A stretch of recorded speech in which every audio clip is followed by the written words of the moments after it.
Halo, kembali lagi bersama saya Konradus Ferini Beni, NIM 2011058.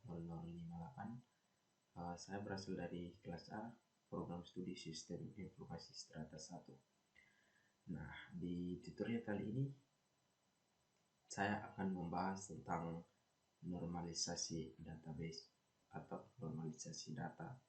Nah, di sini saya akan membuat normalisasi dari sebuah struk. Jadi sini saya mengambil sebuah struk belanja.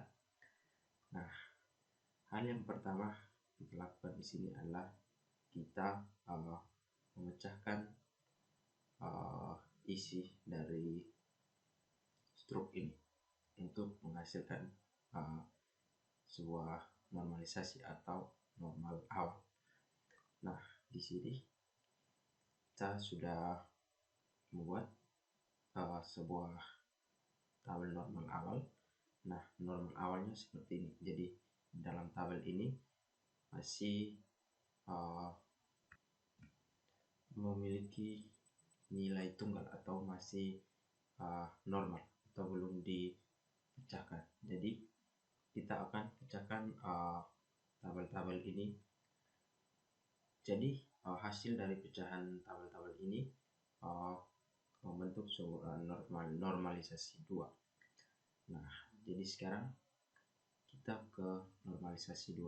Nah, dari tabel ini untuk normalisasi 2, hal yang perlu kita perhatikan adalah primary key-nya. Nah, primary key ini dia tidak boleh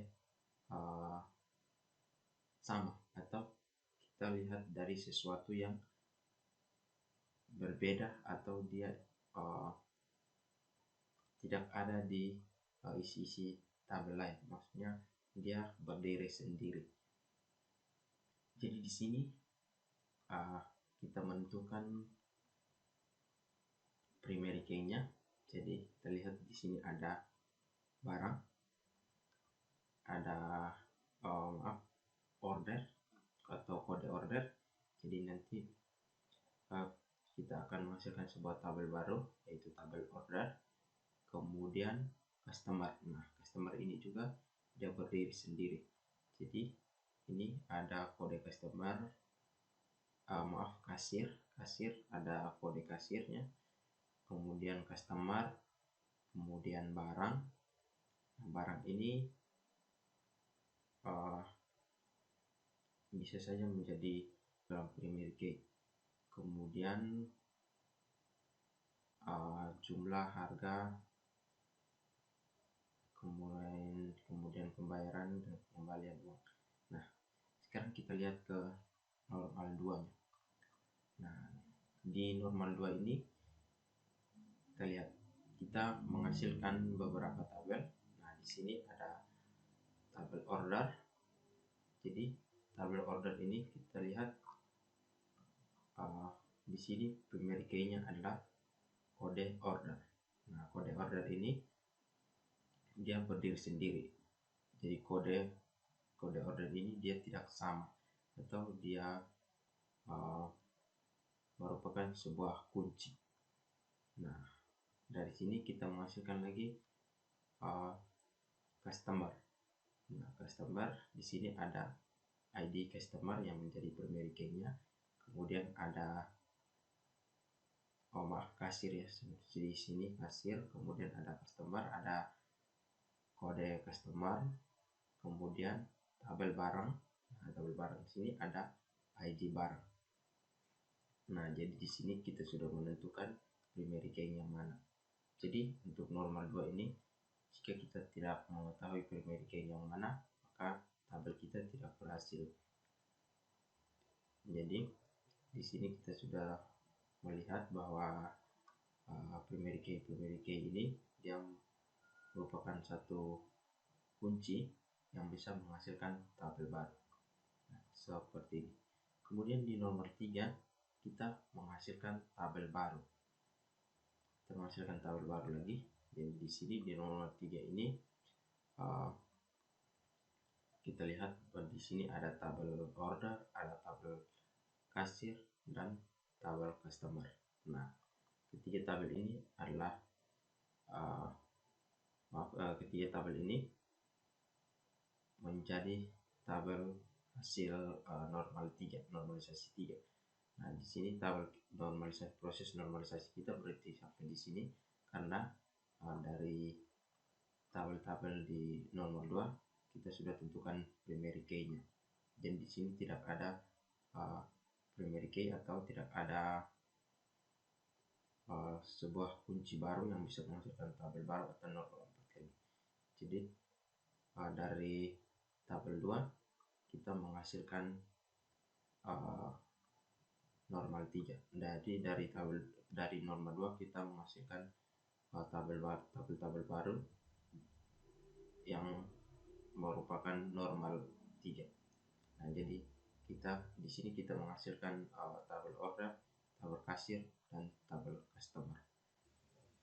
Baik teman-teman, kembali bersama saya Konradus Ferini Beni, NIM 2110058. Di video tutorial saya sebelumnya, saya sudah membuat tutorial tentang normalisasi database atau normalisasi pada struktur pembayaran. Nah, di video kali ini kita akan melanjuti dengan membuat relasi tabel. Jadi ini adalah tampilan normalisasinya. Ini ada normalisasi awal, kemudian ada normalisasi kedua, kemudian normalisasi ketiga. Nah, di sini saya sudah membuat relasi antar tabel. Jadi dalam membuat relasi kita harus tahu mana yang menjadi primary key atau kunci dan mana yang menjadi foreign key atau key. Jadi primary key ini adalah sebagai kuncinya, kemudian foreign key atau key ini sebagai penghubung antar tabel. Jadi yang menghubungkan antara tabel customer dengan tabel kasir ini adalah kode dari customer ini. Di sini ini ada kode customer ya. Kode tabel sih.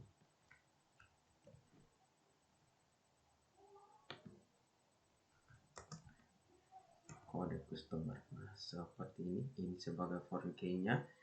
Oke, kemudian yang menjadi penghubung antara tabel kasir dengan tabel order ini adalah ini dari sini ID kasir ini. Jadi yang menjadi relasi atau penghubung antar tabel ini adalah key ini. Nah, key ini dia bisa lebih, maksudnya bisa dalam sebuah tabel itu bisa terdapat 2 key atau bisa juga lebih dari 2. Jadi dari satu tabel ini dia bisa terdapat 2 atau 3 key, 4 key, dan seterusnya. Jadi kecuali primary key itu dia dari setiap tabel dia berada di tabel utama, dan hanya dari antar tabel-tabel ini dia hanya satu primary key-nya atau satu kuncinya. Yang menjadi penghubung antar tabel-tabel ini adalah foreign key atau key-nya ini.